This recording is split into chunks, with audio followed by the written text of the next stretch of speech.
Hello दोस्तों, आप लोग कैसे हैं। मैं आपका अपना सिंह करुण सर और मेरा यूट्यूब चैनल सिंह करुण क्लासेज में आपका स्वागत है। आज हम क्लास 10 का बायोलॉजी पढ़ेंगे और बायोलॉजी के अंतर्गत हमारा चैप्टर दूसरा चल रहा है, जीवों में जनन कैसे होता है। और जीवों में जनन के अंतर्गत हम पढ़ रहे हैं कायिक जनन यानी वेजिटेटिव प्रोपेगेशन। और वेजिटेटिव प्रोपेगेशन में हमने बताया कि इस प्रक्रिया में पौधों के किसी भाग द्वारा स्वतः कायिक मतलब नए संतान उत्पन्न होकर या स्वतः कलिकाएं निकल कर वह अपने जनक से अलग होकर नए पौधे के रूप में विकसित हो जाते हैं। इस प्रक्रिया को हम कहते हैं कायिक जनन। तो कायिक जनन जो होता है दो प्रकार से होता है, एक है प्राकृतिक कायिक जनन और एक होता है कृत्रिम कायिक जनन। तो प्राकृतिक कायिक जनन में हमने बताया यह प्रक्रिया, जो प्राकृतिक कायिक जनन होता है यह प्रक्रिया पौधों में स्वतः होती है। ठीक, मतलब जैसे अनुकूल परिस्थितियाँ आती हैं उनके मतलब किसी भी भाग जैसे जड़, तना और पत्तियों किसी भाग से वह अपस्थानिक कलिकाएं निकलकर कक्षस कलिकाएं निकलकर वह अपने विकसित होकर फिर अपने पौधों से अलग होकर जनकों से अलग होकर एक नया पौधा बना लेती हैं। इस प्रक्रिया को हम कायिक जनन कहते हैं। दूसरा मैंने बताया कृत्रिम जनन। कृत्रिम जनन को हम मानव जनन, इसे हम मानव जनन विधि भी कहते हैं क्योंकि यह प्रक्रिया किसके द्वारा कराई जाती है, मानव के द्वारा कराई जाती है। इस विधि को हम क्या कहते हैं, कृत्रिम कायिक जनन। तो हम बात करते हैं प्राकृतिक कायिक जनन। प्राकृतिक कायिक जनन जो होता है और इसके बारे में हमने पढ़ रहे हैं प्राकृतिक कायिक जनन में भूमिगत तनों द्वारा कायिक जनन, इसे हमने पढ़ लिया है। आज का हमारा टॉपिक है अर्धवायवीय तना द्वारा कायिक जनन। अर्धवायवीय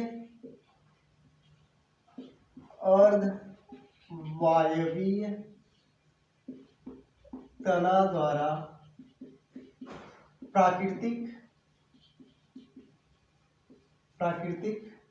कायिक जनन। ठीक, तो आज का टॉपिक हमारा है अर्धवायवीय तना द्वारा प्राकृतिक कायिक जनन। इसके पहले हमने पढ़ा भूमिगत तने द्वारा प्राकृतिक कायिक जनन। आज का टॉपिक हम पढ़ रहे हैं अर्धवायवीय तना द्वारा प्राकृतिक कायिक जनन।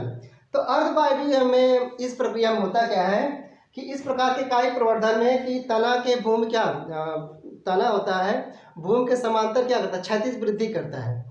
और क्षैतिज वृद्धि जब करता है तो जगह जगह पे इनमें पर्वसंधियाँ यानी गांठें पाई जाती हैं, नोड पाए जाते हैं, पर्वसंधियाँ पाई जाती हैं। उन पर्वसंधियों के कारण अगर नमी है पृथ्वी में, भूमि में, तो उन पर्वसंधियाँ क्या करती हैं, अपस्थानिक जड़ें निकलकर और जड़ तथा कलिकाएं यानी तना विकसित होकर नए पौधे में विकसित हो जाती हैं। तो इसमें हम कह सकते हैं इस प्रकार की कायिक प्रवर्धन में, इस प्रकार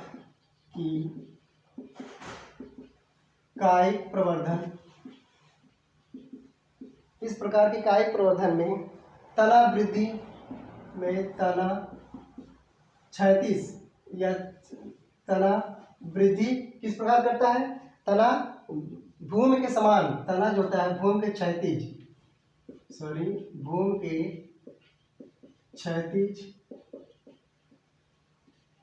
वृद्धि करता है।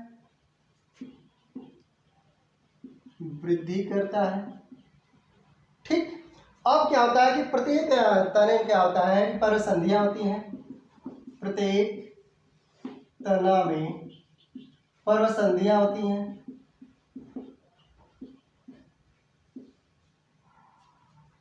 इसे हम कहते हैं इंटर नोड, पर्वसंधियां होती हैं। लेकिन अनुकूल परिस्थितियां आने पर, अनुकूल परिस्थितियां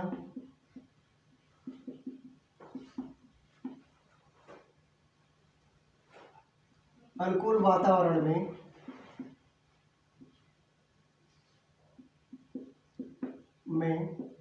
क्या होता है कि पर्वसंधियां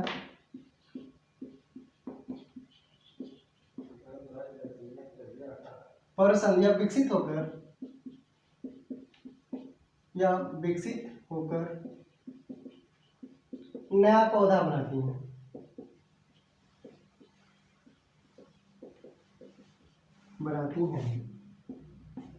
इसे हम क्या कहते हैं, अर्धवायवीय तना द्वारा कायिक प्रवर्धन।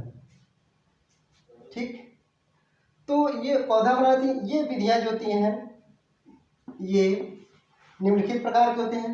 ये जो अर्धवायु तना द्वारा प्राकृतिक कायिक जनन निम्नलिखित प्रकार के होते हैं, निम्नलिखित प्रकार के होते हैं।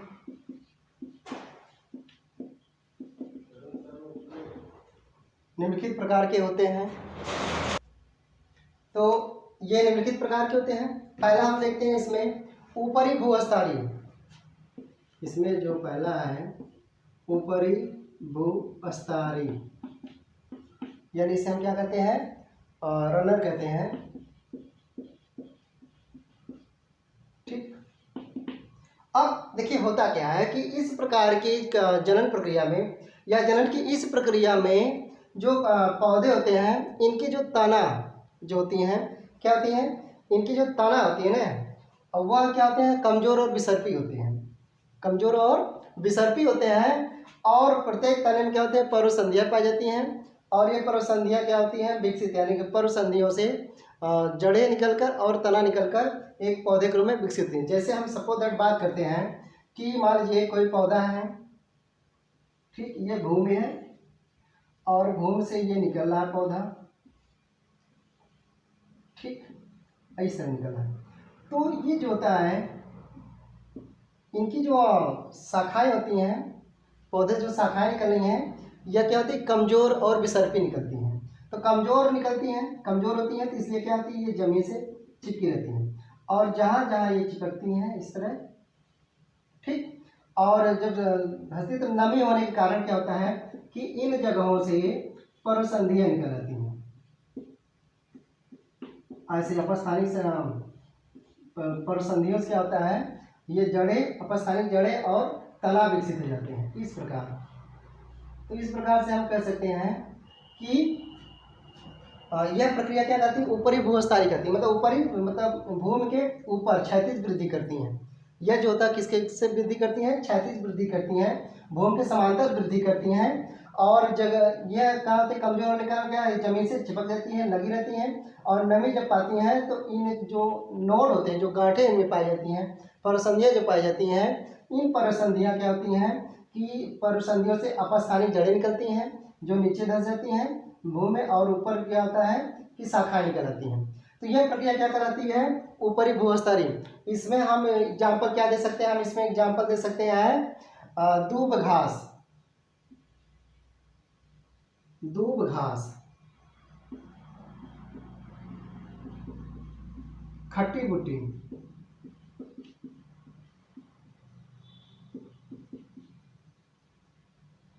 खट्टी बूटी, ठीक। तो दूब घास और खट्टी बूटी और सेंटेला, सेंटेला ये एग्जाम्पल में है। तो आप लोग दूब घास देखे होंगे, जो दूब निकलती हैं, जैसे जहाँ पे खाली स्थान खेत उत रहता है वहाँ पे आप देखते हैं, तो जब हम घींचते हैं ना तो कई जगह से जड़ें उखड़ती हैं। आप देखे होंगे आप अधिकतर जब हम एक घास को उखाड़ेंगे तो यहाँ से भी उखड़ती हैं, फिर यहाँ से उखड़ती, फिर तो ये क्या होती है, यही से हम क्या कहते हैं, दूब घास होती है। आप देखेंगे जो बगल में फैली रहती है पूरा, चारों तरफ उसकी अपस्थानिक जड़ें, सॉरी जो तना विकसित होकर क्षैतिज वृद्धि करता है और चारों तरफ से इनमें क्या होती हैं, उन एक के द्वारा ही कई पौधे विकसित रहते हैं। तो ये प्रक्रिया क्या कहलाती है, ऊपरी भूस्तरीय कहलाती है। और इसमें एग्जाम्पल है दूब घास, खट्टी बूटी और सेंटेला, इसमें एग्जाम्पल है। दूसरा हम एग्जाम्पल देखते हैं, इसमें दूसरा हम देखते हैं क्या होता है, दूसरा है भूस्तरीय। दूसरा जिसमें एग्जाम्पल है प्रकार का भूस्तरीय, भूस्तरीय, इसे हम क्या कहते हैं, ऑफसेट कहते हैं, ऑफसेट, ठीक।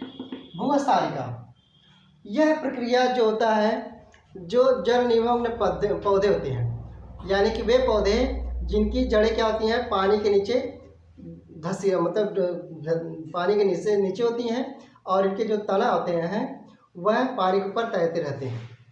तो इसमें क्या होता है कि जैसे कि इस प्रकार हम देखें, ये पानी है, पानी है, ठीक। तो पानी है तो यहाँ पे क्या होता है कि कुछ ऐसे पौधे विकसित होते हैं,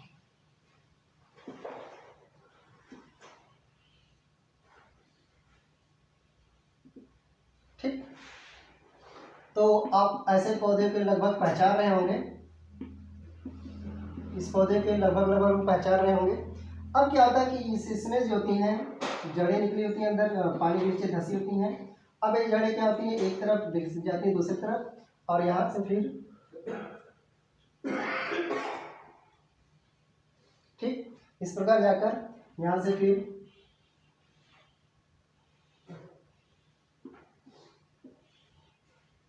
सॉरी कुछ ज़्यादा बड़ा हो रहा है,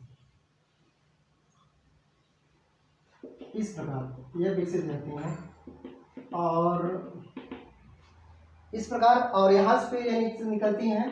तो ये क्या होता है कि पानी के नीचे मतलब पानी जल, इनकी जड़ें जो होती हैं जल निमग्न होती हैं, यानी पौधों पानी में डूबी होती हैं और नीचे से वृद्धि करती हैं और विसर्पी जाती हुई क्या होता है कि ये विकसित होती है, मतलब इनकी जो संख्या धीरे धीरे बढ़ती रहती है इस प्रकार की। और ये इसमें एग्जाम्पल जो होता है, एग्जाम्पल में हम तो इसमें एग्जाम्पल है जलकुंभी। जलकुंभी क्या लिखा भाई, या वाटर हाइसिंथ, वाटर हाइसिंथ होता है, या फिर पिस्टिया, एग्जाम्पल में पिस्टिया। ठीक, तो जलकुंभी को आप लोग जानते हैं, जलकुंभी को हम क्या कहते हैं, इसे हम जलाशय का महाविनाशक कहते हैं। जलकुंभी क्या कहते हैं हम, जलाशय का महाविनाशक कहते हैं। और यह तेजी से ठहरे हुए पानी में, जैसे तालाब हो, पोखरे हो और बड़ी बड़ी स्थान जहाँ जलाशय होते हैं, वहाँ पे क्या करता है, तेजी से फैलता है, तेजी से फैलकर वहाँ को पूरी तरफ से पानी को क्या करता है, कवर कर लेता है। और इसे हम क्या कहते हैं, जलाशय का महाविनाशक कहते हैं। जलकुंभी को हम क्या कहते हैं, जलाशय का महाविनाशक कहते हैं, या इसे हम टेरर ऑफ बंगाल कहते हैं, यानी हम इसे बंगाल का आतंक भी के नाम से भी जानते हैं। और इसे क्या हुआ कि एक बार क्या हुआ कि इसके जो पुष्प होते हैं ना, बड़े सुंदर सफ़ेद नीला लाल कलर के निकलते हैं। तो इसे विदेश लाया गया था और हमारे कुछ गए थे घूमने वैज्ञानिक, तो ये देखिए बड़ा सुंदर पुष्प निकल रहा है। तो इसे लगाए और ये तेज़ी से फैलने लगता है, तेज़ी से फैलने लगा। और ये क्या, जब तेज़ी से फैलता है तो पूरे पानी क्या करता है, चारों तरफ से कवर कर लेता है। और कवर करने के कारण क्या होता है, जो अंदर के जो जलीय जीव होते हैं वह मरने लगते हैं। मरने के कारण क्या है कि जब ये चारों तरफ से पानी को कवर कर लेता है तो पानी के अंदर जो है प्रकाश नहीं पहुंच पाता है। अब जब प्रकाश नहीं पहुंच पाएगा तो जो जलीय पौधे होते हैं उनमें प्रकाश संश्लेषण क्रिया नहीं हो पाती है। और जब प्रकाश संश्लेषण क्रिया नहीं होती है तो वहाँ के जो पौधे होते हैं वह मर जाते हैं, ख़त्म होने लगते हैं। और जिसके साथ साथ क्या होता है कि पानी में भी ऑक्सीजन की कमी होने लगती है। पानी में क्या होता है, ऑक्सीजन की कमी होने लगती है। भाई जब प्रकाश संश्लेषण क्रिया करते हैं पौधे तो ऑक्सीजन मुक्त करते हैं ना, तो पानी में क्या होता है कि ऑक्सीजन की कमी होने लगती है, जिसके कारण उसमें जो जलीय जंतु होते हैं वह भी मरने लगते हैं। क्या होते हैं, जो जलीय जंतु जैसे मछलियाँ, मेढक, जो भी जलीय जंतु होते हैं वह क्या होते हैं, मरने लगते हैं। इसलिए इसे हम क्या कहते हैं, बंगाल का आतंक कहते हैं। आतंक के नाम से, या हम इसे जलाशयों का महाविपत्ति के नाम से भी जानते हैं। तो ये हो गया भूसारिका या जलकुंभी या वाटर हाइसिंथ। ठीक, अब हम तीसरा एग्जाम्पल देखते हैं इसमें। मुख्यतः तीसरा एग्जाम्पल क्या है भाई, तीसरा इसमें है अंतःभूस्थानी।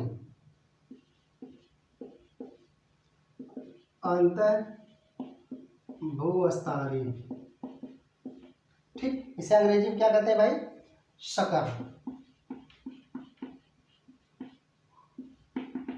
अब अंतःभूस्थानी में क्या होता है कि अब देखिए, अब तक हमने ऊपरी भूस्थानी पढ़ा, तो ऊपरी भूस्थानी में बताया कि ये जो पौधे होते हैं, कुछ पौधे ऐसे थे जिनकी तने कमजोर व विसर्पी वृद्धि करते हैं, तो वह ऊपर यानी पृथ्वी के समांतर गति करते हैं, क्षैतिज गति करते हैं। लेकिन हम बात कर रहे हैं अब अंतःभूस्थानी की बात कर रहे हैं हम, तो अंतःभूस्थानी भी उसी तरह होता है। लेकिन यहाँ पे जो होता है, पौधे की जो शाखाएं होती हैं, जड़ें जो होती हैं, तना, अर्धवायु तना जो होता है वह क्या करता है,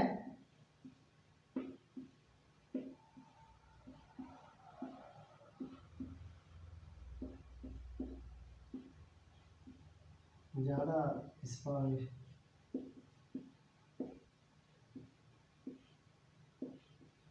ठीक, तो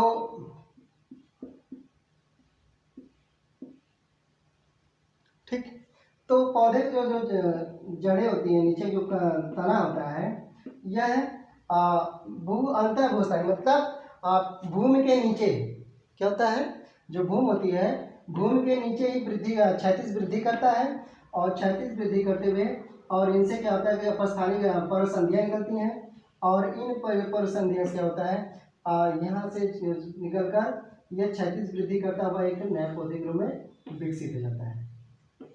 ठीक, तो ये जो इसकी जो जड़ें शाखाएं जो निकलती हैं, परसंधियाँ जो शाखाएं निकलती है तने से, वह कैसी होती है, तिरछी होती है, और तिरछी वृद्धि करते हुए एक नए पौधे के रूप में विकसित होते हैं, और वृद्धि होते हैं तो ये क्या होते हैं, अपने जनक से अलग हो जाते हैं, अलग होकर एक नया पौधे के रूप में विकसित होते हैं। तो इस प्रक्रिया को हम क्या कहते हैं, अंतःभूस्थारी। अंतःभूस्थारी का जो एग्जाम्पल होता है, इसमें हम मुख्य रूप से देख सकते हैं गुलदावदी, गुलदावदी क्या होता है, गुलदावदी होता है, और पुदीना।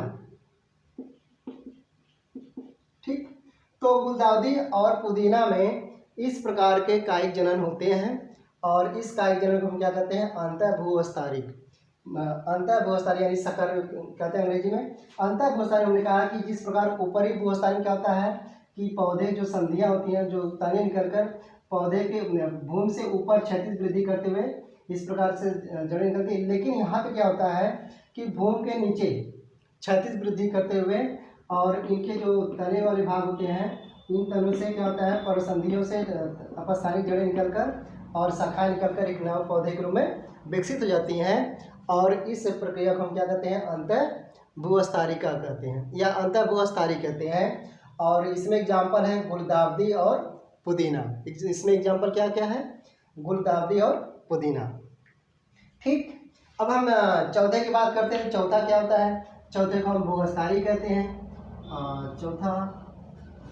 चौथा एग्जाम्पल इसमें है भूस्थारी। ठीक, भूस्थारी को अंग्रेजी में हम क्या कहते हैं, स्टोलेन, स्टोलेन। ठीक, इस प्रक्रिया में क्या होता है कि इनकी शाखाएं छोटी तथा संघनित होती हैं, ये सभी दिशाओं में परसंधियां निकलकर एक नया पौधे बनाती हैं। अब ये जो होती हैं, हम ये भूमि है। ठीक, अब इनकी जो शाखाएं होती हैं, अच्छा से नहीं बन रहा।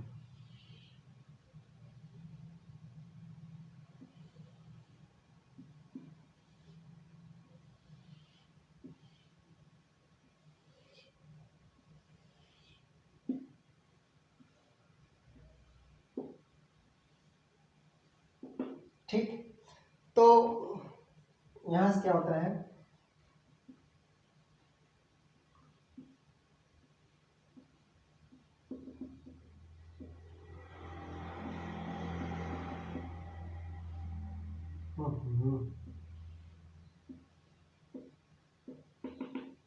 इस तरह से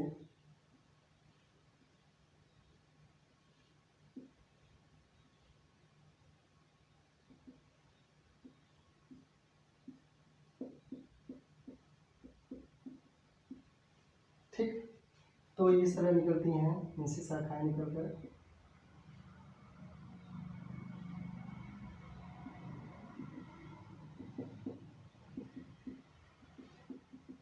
ठीक, तो यह जो शाखाएं निकलती हैं, और शाखाओं से क्या होता है, यहाँ पे विकसित होती हैं, और यहाँ इन शाखाओं से क्या होता है, परसंधीय समूह निकलकर कुछ नए पौधे विकसित हो जाते हैं।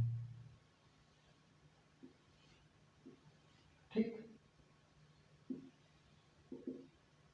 गड़बड़ बन रहा है यार, थोड़ा सा अच्छा ही है।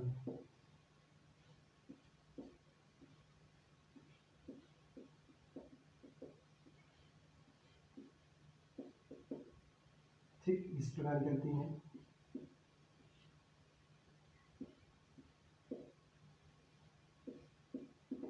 तो यहाँ से क्या होता है। तो इस प्रकार की जनन क्रिया में क्या होता है कि ये शाखाएं इसकी छोटी और संघनित होती हैं और ये चारों ओर विकसित होती हैं। ये क्या होती हैं, चारों ओर विकसित होती हैं और चारों ओर विकसित होकर यानी चारों तरफ से इनमें परसंधियाँ निकलती हैं, शाखाएं निकलती हैं और चारों तरफ परसंधियाँ जो निकलती हैं यहाँ से और इनके प्रत्येक शाखाओं से एक नया पौधा तैयार होता है। यानी वहाँ से भूमि से जब नमी पाता है तो यहाँ से जड़ें अपस्थानिक जड़ें निकलती हैं।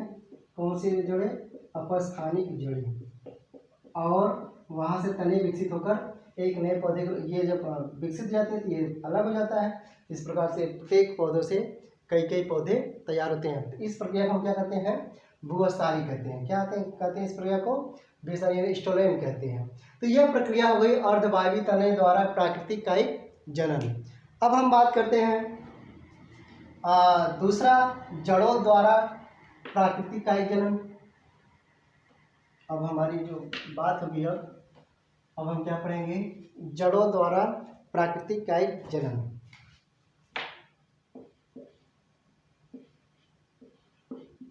जड़ों द्वारा प्राकृतिक कायिक जनन। ठीक, यानी हम इसे कह सकते हैं नेचुरल वेजिटेटिव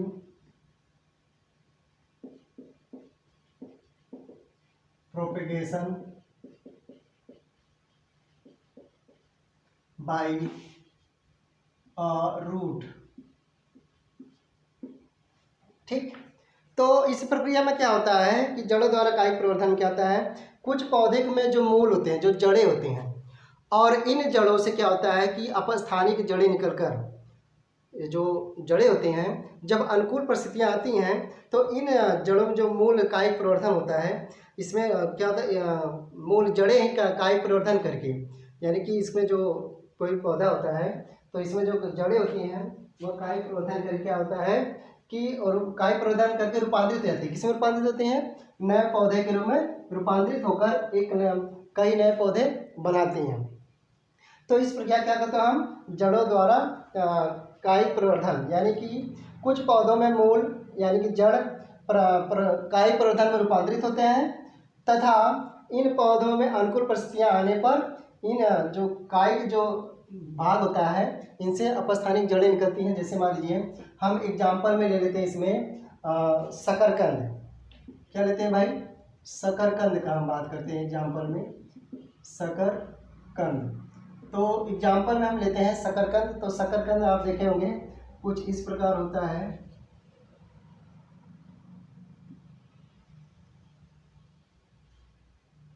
ठीक, तो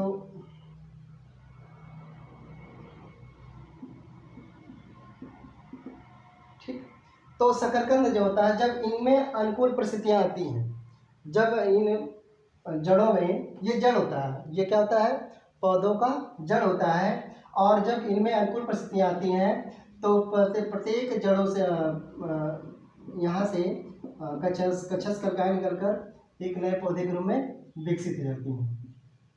ठीक, इस तरह निकलते हैं।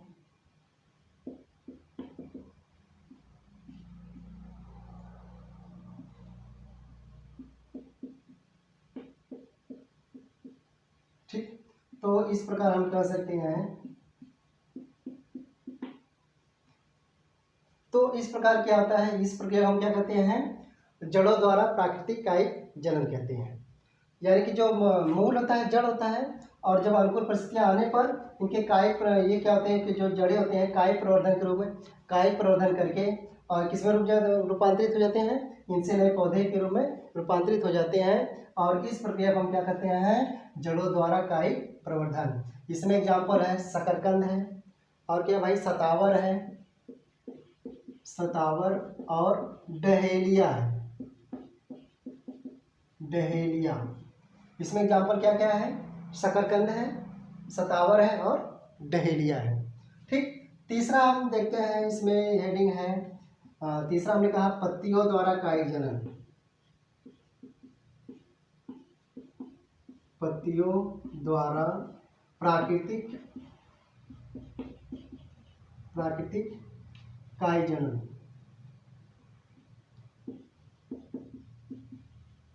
काई जनन इसे अंग्रेजी में क्या कहते हैं? नेचुरल वेजिटेटिव प्रोपेगेशन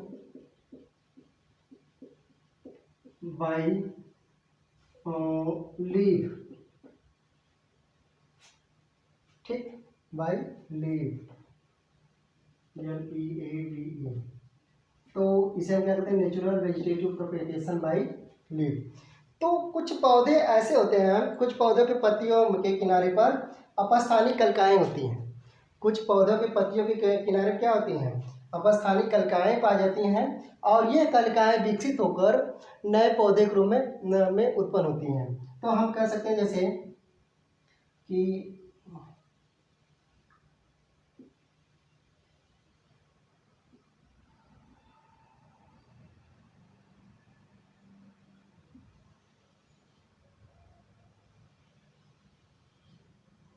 ठीक,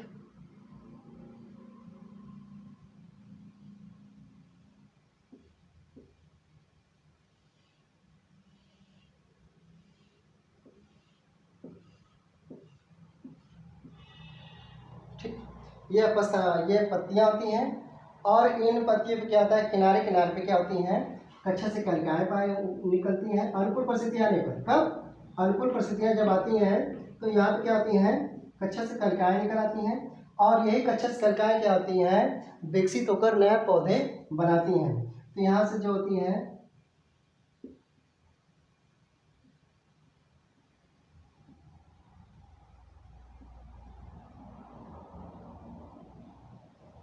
इस तरह से, ठीक,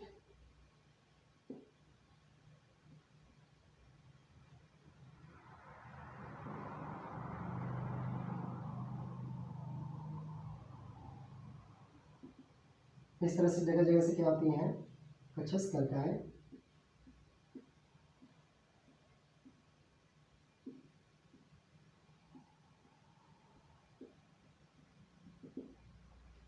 जगह जगह से,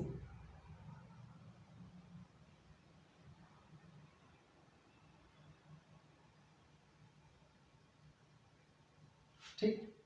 तो इस प्रक्रिया क्या कहते हैं हम? पत्तियों द्वारा काई जनन, प्राकृतिक काई जनन। तो हमने कहा कि कुछ पौधों की जो पत्तियां होती हैं, इन पत्तियों में क्या होती हैं? कि अपस्थानिक कलिकाएं उपस्थित होती हैं, ठीक है। और अनुकूल परिस्थितियां आने पर यह इन अपस्थानिक कलिकाओं से नए पौधे विकसित होते हैं, और नए पौधे अब क्या होते हैं? इनसे अलग होकर नए पौधे विकसित होकर एक पौधा बना लेते हैं, ठीक है। तो इस प्रक्रिया को हम क्या कहते हैं? पत्तियों द्वारा प्राकृतिक काई जनन। इसमें एग्जाम्पल क्या क्या है भाई? इसमें एग्जाम्पल है बायोफिल्लम, बायोफिल्लस, बायोफिल्लस, फिल्लम सही रहेगा, बायोफिल्लम, ठीक। और क्या हो सकता है? बिगोनिया, ठीक। तो ये हो गया पौधों में कायिक जनन की हमने सारी प्रक्रिया को पढ़ लिया है। अब हम आप लोगों को अगले वीडियो में कृत्रिम कायिक जनन लेके आएंगे। कौन सा कायिक जनन लेंगे? Artificial vegetative reproduction. तो इस प्रक्रिया के अंदर हम पढ़ेंगे कि मानव द्वारा एक पौधों से कैसे उसे अलग करके, मात्र पौधों से उनको अलग करके कई विभाजित करके एक नए पौधे के रूप में विकसित करते हैं। तो इस प्रक्रिया क्या कहते हैं हम? प्राकृतिक आर्टिफिशियल वेजिटेटिव रिप्रोडक्शन, या हम कह सकते हैं इसे कृत्रिम कायिक जनन। तो कृत्रिम कायिक जनन की जो प्रक्रिया होती है यह मानव द्वारा कराई जाती है, इसलिए हम इसे कृत्रिम कहते हैं, और जो प्रक्रिया स्वतः होती है उसे हम प्राकृतिक कहते हैं। तो कल हम फिर वीडियो लेके आएंगे। तब तक के लिए धन्यवाद। अगर मेरी वीडियो आपको पसंद आए हो तो इसे लाइक, शेयर और सब्सक्राइब करें, और अपने दोस्तों तक ज़रूर पहुंचाएं, ताकि उनको जो फ्री एजुकेशन मिल रहा है तो इसका वो लाभ उठाएं, ठीक। तो देखने के लिए बहुत बहुत धन्यवाद।